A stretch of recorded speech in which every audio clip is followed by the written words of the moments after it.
The stars above the royal city of Lytara sparkled like tiny crystals, each one holding a story older than the galaxies.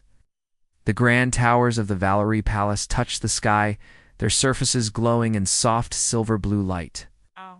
It was the day. The humans arrived, the day the galaxy changed forever. Princess Cerise stood at her balcony, looking at the ships entering the royal spaceport. Her eyes searched the sky until she saw the strange craft, small, simple, and painted in dull grays. It did not shine like Valari ships. It did not hum with smooth energy. It looked like something built out of steel and grit. "That's the Terran delegation?" Cerise asked softly. Her handmaid nodded. "Yes, Your Grace. The humans from Earth." The Valerie were ancient, graceful, and proud. Their empire ruled over hundreds of systems. No new species had ever been welcomed easily into their court. The humans, however, were different. They had not begged. They had arrived with confidence, asking for talks, not permission. Princess Cerise was curious. She had read about Earth, a planet of war, invention, music, and madness. A place of mountains, oceans, stories, and endless struggle. School. They taught her that humans were unpredictable and dangerous. But in secret, she read Terran poetry. She listened to their music. She wondered what kind of people came from such a wild world now. One of them was walking through the palace gates. Commander Elias Cade felt out of place from the moment he stepped into the throne hall. The floor was made of glowing crystal. The walls pulsed with gentle light. Yes. Floating orbs danced above the heads of the guests. Everyone wore long robes, glowing pins, and golden sashes. They looked at him with curious, cold eyes, and there he was, a human in a simple black uniform. With short brown hair, a scar near his eyebrow, and boots still dusty from the landing bay. He stood straight, proud, but not arrogant. He bowed carefully before the Queen. "Your Majesty, thank you for welcoming us." The Queen did not stand. She simply nodded. Her voice was calm, almost emotionless. "Earth is far from here, Commander." "Cade, what brings your kind to the heart of the Valari?" Elias didn't hesitate. "Friendship, trade, and maybe, understanding," that made some nobles whisper. Understanding? As if a primitive race could understand the Valari? But Princess Cerise was watching from the side, hidden behind a silk curtain, and when Elias spoke, she tilted her head. His voice was strong but warm, his words simple but clear. He didn't try to impress. He didn't try to act like them. He was just ... human. That evening. The royal court held a reception in the Garden of Suns, a massive open-air hall with floating plants and rivers of light. Music played from invisible instruments. Alien dignitaries mingled. Humans, fewer in number, tried their best to fit in. Elias stood near a glowing fountain, sipping something that tasted like flowers and metal. "Commander Cade?" a soft voice asked. He turned. Standing before him was Princess Cerise, tall, graceful, with silver blue eyes and a quiet strength in her posture. He straightened. "Your Highness, you looked comfortable during the ceremony." "I won't lie, I was." "Your people don't exactly make humans feel welcome." She smiled a little. "You're not what I expected." "And what did you expect? A loud, arrogant war chief?" Elias laughed. "We've had those. A few still walk around." "Why did you really come here, Commander?" she asked, looking into his eyes. Elias paused. He could lie. Could. Say politics. Or trade. But something about her, something deep and honest, made him tell the truth. "I came because I wanted to see what your people are like." "Really like? Not just reports and records? I wanted to know if everything we've heard about the Valari was true. And is it?" "Half of it," he said with a grin. "And the other half? Still a mystery." That made her smile, a real smile. Over the next few weeks, the humans remained on Lytara.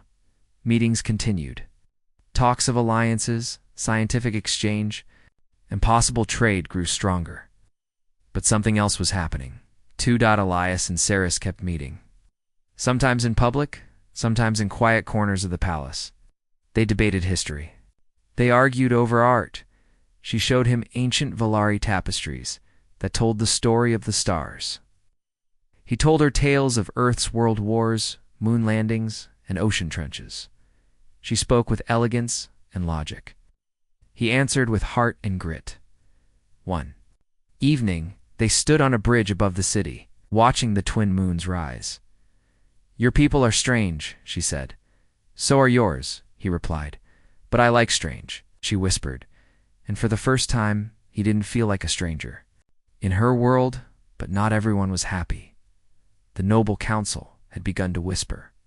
The queen noticed how often her daughter vanished, how she looked at the human with interest, how she smiled differently now.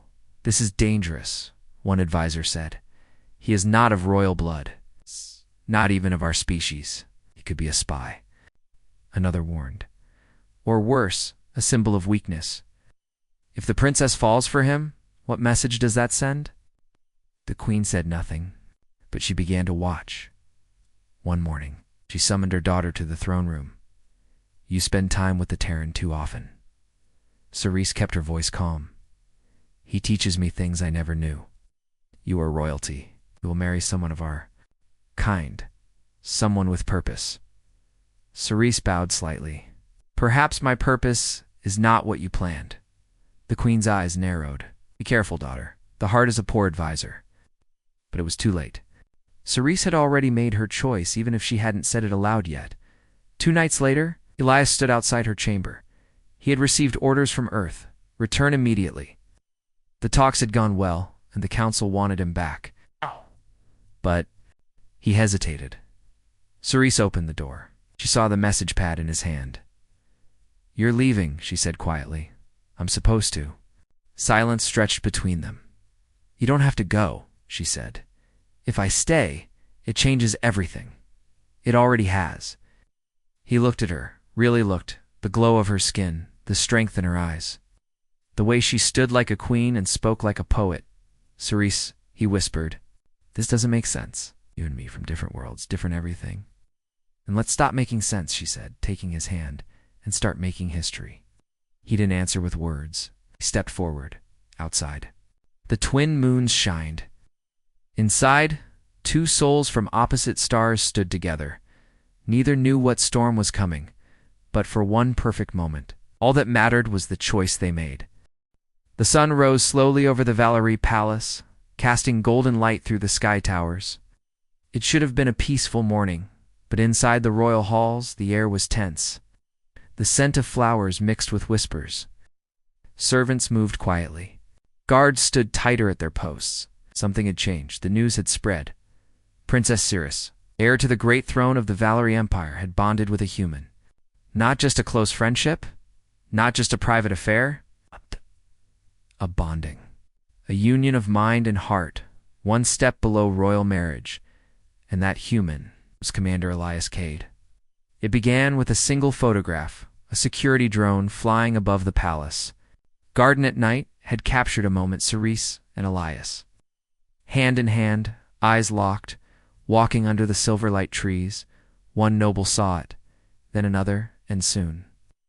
It was displayed in every corner of the court. "She has disgraced the royal bloodline," barked Lord Varian, a senior council member. "She walks with an Earthman as if he were her equal." "Not just walks," hissed another. "She looks at him as if he were her future." The queen sat on her throne, silent as stone. "She is young," said Minister Thyron, gently. "Perhaps this is just an emotional distraction." The queen's voice, when it came, was cold. "The Valari line is older than most stars. We do not form distractions with humans."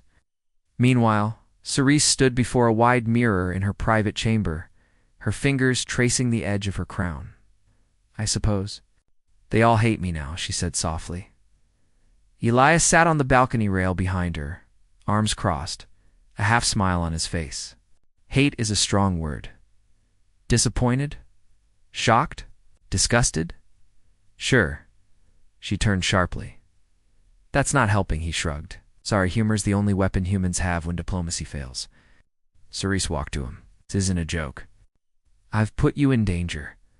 The nobles want you gone. The council is furious. And what do you want?" he asked. She paused. I want you to stay. Elias reached for her hand. Then I stay. Later that day, the queen summoned them both to the royal council hall. The room was vast, with 12 noble houses seated around a glowing circle of judgment. The queen sat at the top, regal, unmoving, with her long silver robes falling like water. Princess Cerise, she said. And Commander Cade. They bowed. The queen looked at her daughter first. Oh, shh. You have broken protocol. Your actions are reckless and bring shame upon the throne. I have done nothing wrong, Cerise said calmly. Bonding with someone of another species is not illegal under Concord law. It is not illegal, the queen agreed, but it is unacceptable. Then she turned to Elias. You came as a guest. You were treated with respect, and in return, you seduced a future queen. Elias raised an eyebrow. With all due respect, Your Majesty, no one seduced anyone. Your daughter made her own choice. Gasps filled the room. A few nobles stood in outrage. The queen's voice dropped to a whisper more dangerous than a scream. You forget your place, Terene. Elias did not flinch. I never forget where I stand. But I also don't kneel unless I believe in something. Cerise stepped forward. Enough. If you want to punish someone, punish me. But understand this, I will not deny what I feel. I have bonded with Elias, fully and truly. I would do so again. The queen stared at her daughter and said only 3 words. Get out, both. The next day, rumors exploded. The princess has chosen the human over her people. She plans to bring Earth-born children into the royal line. Has Earth used mind control? Was it all a political trap? Even the common people began to take sides. In the lower districts of Litara, some praised Cerise for being bold, for following her heart. Others cursed her name, calling her foolish and unfit in the academy halls. Students wore silver armbands in support of the bond. On the news waves, political shows argued endlessly. Some wanted Cerise stripped of her title, others wanted Elias arrested, but neither of them backed down. That night, they stayed in a guest tower on the far edge of the palace, surrounded by guards. I don't want to hide anymore, Cerise whispered. Elias looked out the window. Then don't. You're not just a princess. You're a force of nature. She smiled, leaning against him. Tell me, she asked. On Earth, what would happen if a princess married a soldier? He chuckled. We don't have many princesses, but we do love a good scandal. Cerise closed her eyes. I don't regret bonding with you, even if the stars fall tomorrow. I feel the same. They stood in silence. Outside, the sky was full of light, but a storm was coming. 3 days. Later, the queen made her move. She called a full assembly of the High Council. Nobles from across the empire arrived. Flags of every Valari world waved in the skies above the palace. The queen stepped onto the high platform. My people, she declared, our legacy is at risk. The heir to the throne has become involved with an outsider, human, one who does not understand our ways, our values, or our future. A low roar of agreement filled the hall. I now propose the removal of Princess Cerise from the line of succession. The queen announced. Cries of shock and applause mixed. Some nodded in support, others gasped in disbelief. At that moment, the great doors opened. Cerise walked in, dressed not in royal robes, but in the uniform of a star pilot. At her side was Elias Cade. She did not wait for permission. I am Cerise Valerie, daughter of the queen, warrior of Litera, and bonded mate of Elias Cade of Earth. If you remove me from the throne for love, then let history show what kind of empire you are. The crowd went silent. Then, surprisingly, someone stood. It was Lord Terran, an old noble known for his fierce loyalty. I have met the human, he said. He fought beside our soldiers during the Skara uprising. He risked his life to save 3 of my sons. He is brave and loyal. Another stood, and I have spoken with Princess Cerise. She has never been more clear of mind or strong of purpose. The queen narrowed her eyes. My daughter has chosen love over duty. No, Cerise said, voice firm. I chose a new kind of duty. Bond between stars. A bridge between our kind and theirs. Silence then, slowly, a few nobles clapped, then more. The hall shook with sound. The queen stood still, but her expression had changed. Was it disappointment? Or something closer to fear? That night, Cerise and Elias sat on the roof of the tower. "You were incredible," Elias said. "I only told the truth."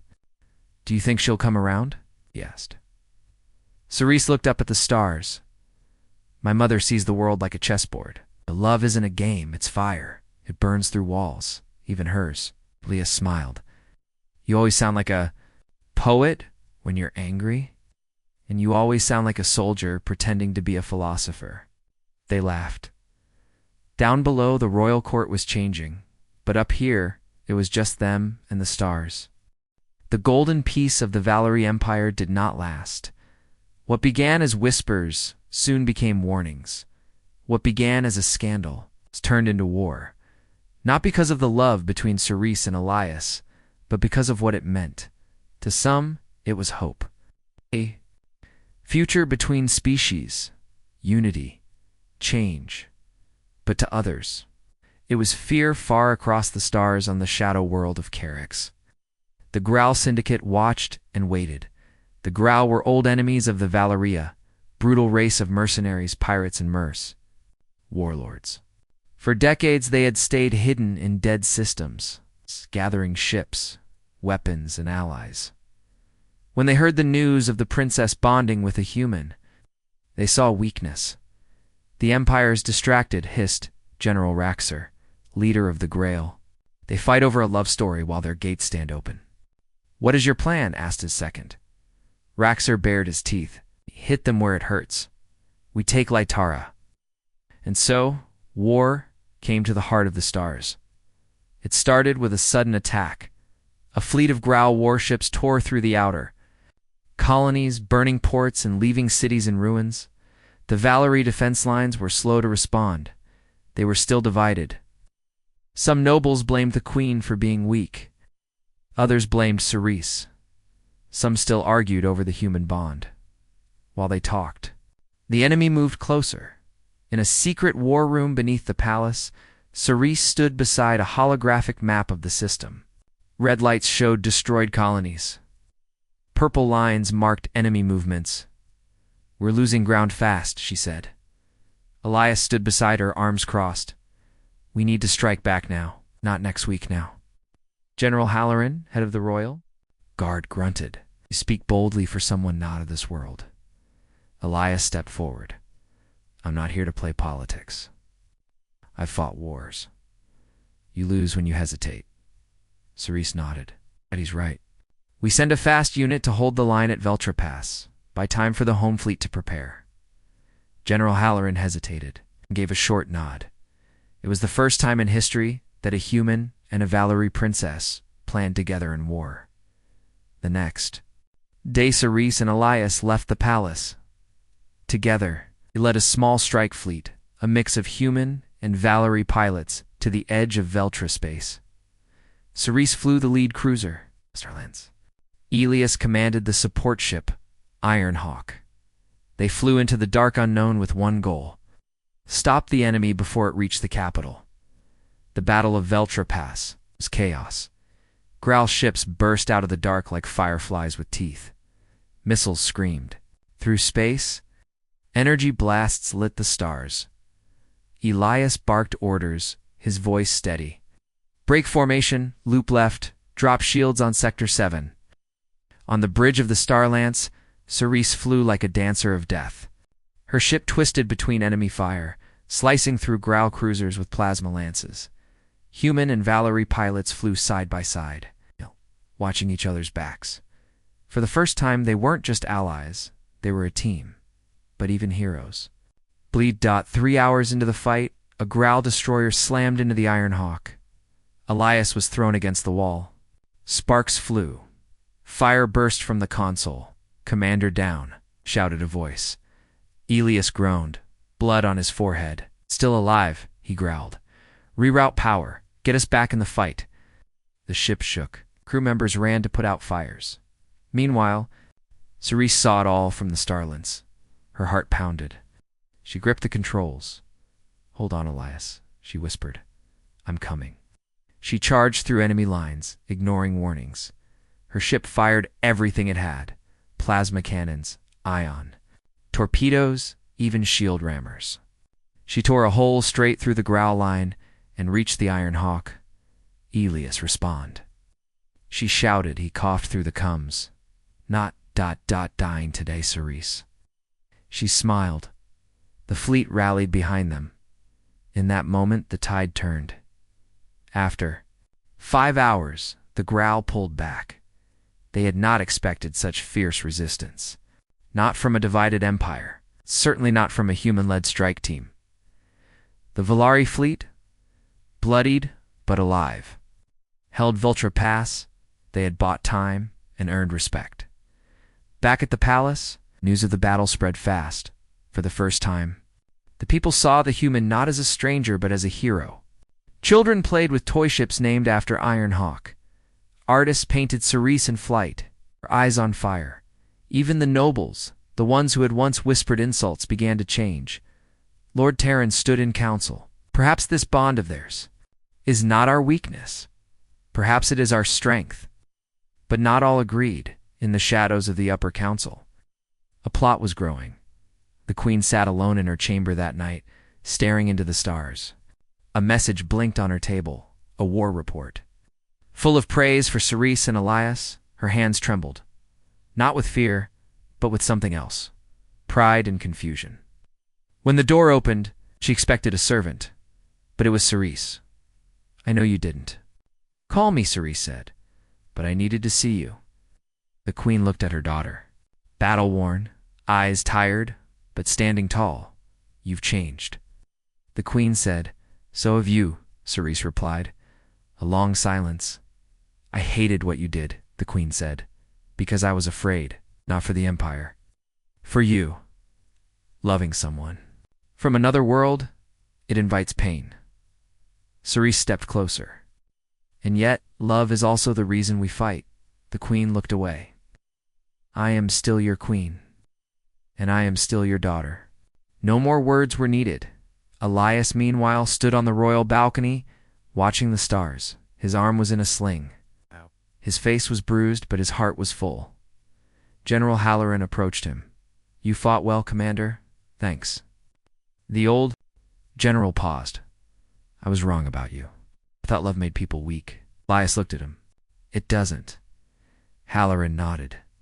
"No, it makes them dangerous." Then he handed Elias a sword, ceremonial, made of star steel. "You've earned this," he said. Elias took it with quiet honor, but peace was still far away. The Growl had not been defeated, only delayed, and worse, than the Valari Empire. Some still plotted in secret. They saw the rise of Cerise and Elias as a threat to the old order, and they were willing to kill to stop the future. In a dark room below the palace, 5 figures in shadow met. "She must not take the throne," said one. "And the human must not live," said another. "A war is coming," whispered the third. "Then let's make sure it ends." And fire. Peace had returned, but it was only the calm before a greater storm. Princess Cerise and Commander Elias had become symbols of hope. After the Battle of Vultra Pass, the people began to believe that humans and Valari could fight together, live together, even love together. But not everyone celebrated. Deep inside the royal court, shadows moved.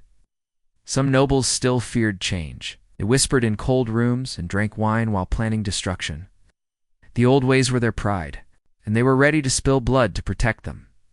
At the center of their plan was betrayal. It began on a quiet morning. The palace gardens bloomed in full color. Birds from a dozen worlds sang soft songs. Cerise walked with Elias through the stone path, her fingers brushing his. They laughed like children, free, warm, unaware. "I have good news," Cerise said. "The Queen has agreed to a meeting tomorrow, you and I together." Before the full court, Elias raised an eyebrow. "She wants to announce the bonding?" "I think she might finally bless it." Leah smiled, but something in his gut twisted. "It's It's too easy. Not everything needs to be a fight, she teased. He chuckled. But the feeling wouldn't leave him. Elsewhere in the palace, Lord Drellin met with his conspirators. We strike tomorrow, he said. During the ceremony, the queen will be there, one warned. Exactly, Drellin smiled. She will watch her daughter fall, the human with her. The plan was simple. Assassinate Cerise and Elias in front of the court, blame it on rogue Growl agents, and restore fear to the Empire. With the bond broken and doubt restored, the old power would return. They had the weapons, they had the assassins. All they needed was access, and for that, they had someone inside. That night, Elias sat alone in the observatory, staring at the stars. His old uniform was folded beside him. He'd refuse all medals after Veltra Pass, saying, I don't need shiny awards to know what I fought for. General Halloran joined him. You're troubled, Elias said. Just quieter about it now, Halloran nodded. You've come far, Terran. You've made allies, changed minds, but not all of them. I know, Elias said.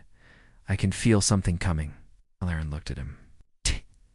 If you sense danger, prepare for it. I already did, Elias replied, tapping his wrist. My old team is on standby. Human soldiers, some of the best. They owe me favors. Halloran almost smiled. Then we'll be ready. But even Halloran did not know how close the danger truly was. The next morning arrived with golden skies inside the Grand Hall of Stars. Nobles, warriors, and dignitaries gathered. Floating drones hovered in the air, broadcasting the event across the Empire. Cerise wore white ceremonial armor, elegant, powerful, with the Valerie crest shining on her chest. Elias stood beside her in a custom navy blue uniform, trimmed with silver. A sword rested at his hip, the one Halloran had given him. The queen sat on her throne. Watching in silence, everyone waited. Cerise stepped forward. My people, she began, voice strong. I stand before you not just as your princess, but as your future, and I do not walk alone. She turned to Elias. I bonded with this man, not by mistake, not in rebellion, but by choice.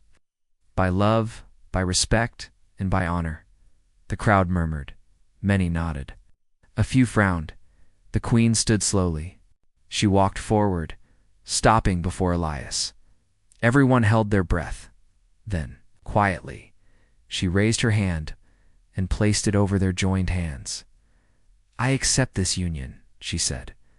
A wave of emotion spread across the hall. Applause began. Tears shone in the eyes of some nobles, but just as the cheers began, a shot rang out. The blast tore through the hall, striking the queen's shoulder. Guards screamed. Nobles ducked. Panic exploded like thunder. Cerise dove to shield her mother. Get her out, she shouted. Elias drew his sword. Protect the queen. Then, from the upper balconies, masked figures leapt down, blades flashing, blasters firing. The assassins moved fast, too fast for normal soldiers. They were trained, precise, and they were heading straight for Cerise and Elias. Elias blocked a strike with his blade, then punched the attacker with brutal force. Cerise, behind you, she spun, slicing with her energy dagger, cutting through a masked figure. Guards swarmed in. But the assassins had already done their damage. One of them raised a bomb, a pulse grenade designed to vaporize everything. Within 5 meters, Elias saw it and charged. He tackled the man, the grenade clattering to the floor. He kicked it toward the wall. Boom! The shockwave threw him across the room. His armor cracked, blood ran down his face. Cerise screamed. Elias! She reached him as he tried to stand. I'm fine, he muttered. Mostly, guards finally secured the hall. The remaining attackers were either dead or captured, and still, the queen lived. Barely in the aftermath, the council demanded answers. The Grawl must have sent them, someone shouted. No, Halloran said. They wore royal guard armor, modified. That means someone inside helped them. The queen, resting with a medical bandage on her arm, nodded weakly. There is a traitor in our court. Cerise stood before the council, shaking with fury. This attack was not just on us. It was on hope. They tried to kill change. They failed. Elias, bruised but standing tall, added, "And we're going to find who did this." Behind them, the Valari guards began an investigation. What they found shocked the entire empire. A servant named Fenna, quiet, polite, invisible, had accessed the guard codes. She had served Lord Drellin's household for years, she confessed, quickly, in fear and tears, and she gave up the names of those behind it. Lord Drellin, Lady Sira, 3 other nobles, all proud members of the Preservation Circle, a secret group sworn to protect the purity of the Valari throne, had plotted everything. From the garden drone photo to the assassination, their plan had failed. But the betrayal was real. The Queen stood in court once more. Lord Drellin was brought in chains. "I acted to save our way of life," he said. "She was leading us into chaos." Cerise stepped forward. "No, I was leading us into tomorrow." Leah said nothing, simply stared at Drellin, calm and deadly. The Queen gave her judgment. Exile, for all of them, forever. The court agreed. That night, in the quiet of the royal chamber, Cerise sat with Elias on the balcony. "We almost died today," she said, "but we didn't." She looked at him. "You could still leave, after all this." He smiled. "I'd rather face 1,000 assassins than leave you." They kissed, soft and slow, in the stars above. The planets moved on. But something had changed.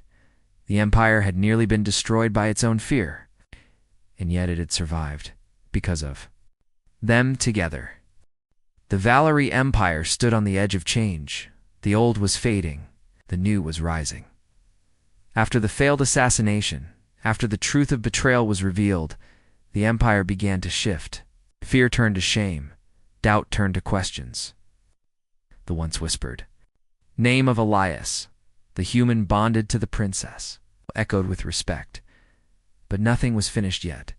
The war with the Grawl was still burning, and the throne of the Valari. It was no longer secure, because the Queen was dying. The Queen's injuries from the blast were worse than she had shown. The poison from the pulse grenade had entered her bloodstream. The healers worked day and night, but the energy from the weapon was rare and alien. Only time remained. Princess Cerise sat by her mother's bed every evening, watching her breathe, watching her fade. One night, the Queen opened her eyes and whispered, "Cerise, yes, Mother, I'm here." The Queen reached for her hand. "I was proud, even before the war. I just didn't know how to show it." "You don't have to say anything," Cerise said, eyes wet. "I must," her mother said. "The crown is heavy, but you will carry it well. You have a fire they cannot kill." Then her eyes turned to the human standing silently by the window, Elias. He stepped forward. "Protect her," the Queen said. "Not just from blades, but from loneliness, from herself." "I will," Elias said softly. The Queen gave a small nod, then closed her eyes. She never opened them again. The mourning period lasted 10 days. On the last day, the royal sky turned purple, a rare eclipse over Litera that happened only once every 1,000 years. The nobles called it an omen. Some whispered that the Queen's soul was being welcomed by the stars. Others said it was a sign. A new age was coming, in the center of the Hall of Light. Cerise stood before the ancient throne. Thousands had gathered, not just Valari, humans and allies from across nearby systems. This was the coronation. It was tradition for the high priest to place the crown. But Cerise raised her hand. "No," she said. "The people will crown me." She turned to the crowd and knelt. "I do not stand above you. I rise with you. Today we rise together." Then she stood and placed the crown upon her own head. A new queen was born. Queen Cerise Valari. First of her name, the flame of unity. Cheers shook the skies.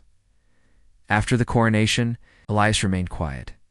He stood near the edge of the balcony, overlooking the silver gardens, watching the crowd fade away. General Halloran found him there. "She is queen now," Halloran said. "I know. And you are her bondmate? That makes you what exactly?" "I don't know," Elias said. There's no title for what I am. I'm not a prince, not a noble. Just a human who happened to fall in love with a star. Halloran chuckled. Maybe that's what the Empire needs, Elias finally smiled. Maybe. But peace doesn't stay for long. The Growl returned this time with their full force. A massive fleet approached Lytera. It's larger than anything seen in centuries. They wanted to end the bond, end the new rule, end everything the Queen stood. For it is time for the final war. Queen Cerise stood in the war chamber with her top commanders. Maps floated in the air, marked with red. The Grail are coming from 3 angles, Halloran said.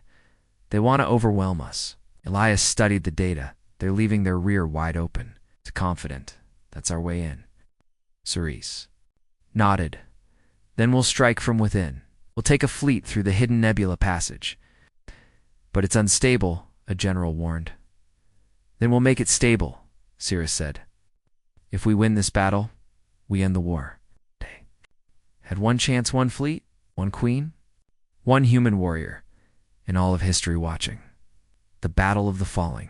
Oh. Stars began under a black sky. Queen Cerise led the fleet herself in the flagship, Lease Fire. Elias stood at her side, wearing dark armor lined with silver and blue a mix. Of Earth and Valari style, ships roared into battle. Light and sound ripped through space. Explosions painted the darkness red and white. The Valari fought like never before, and so did the humans. Halfway through the battle, Elias led a squad through the nebula passage, dangerous, full of electric storms. Many thought it was suicide, but Elias knew risk. They made it through, behind enemy lines. His team launched a surprise strike. They disabled the Growl flagship's shields and sent a virus into there. Navigation, chaos exploded. Cerise used the moment. Now, she shouted, the full fleet charged. It was not a battle. It was a storm, and when the storm passed, only one flag remained. The Valari sun was glowing above the Human Empire Alliance. With their leader dead and their fleet shattered, the Growl sued for peace. The war was over, but the galaxy had changed forever. Months. Past. Queen Cerise now ruled with wisdom and fire. She reformed the council, opened borders.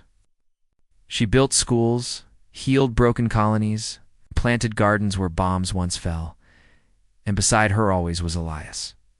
He never took a royal title, instead became known simply as the Starbond, a warrior, a husband, a symbol of what humans and Valari could be when they stood side by side. One evening, long after the war, Cerise and Elias stood beneath the twin moons. A child ran up to them, a little girl, with pale blue eyes and dark earth hair. Papa, she laughed, hugging. Eliassi lifted her easily and smiled. There's my comet. Cerise kissed the child's head. Your tutors said you were asking too many questions. The child grinned. I want to know everything. Good, Elias said. Questions changed the world. Above them, the stars watched, and somewhere beyond time, the Queen's voice echoed, protect her, from loneliness, from herself. And he had. Together, they had survived betrayal, war, death, fear, and together, they had built something stronger than empires. They had built a future, for humans, for Valar, for love.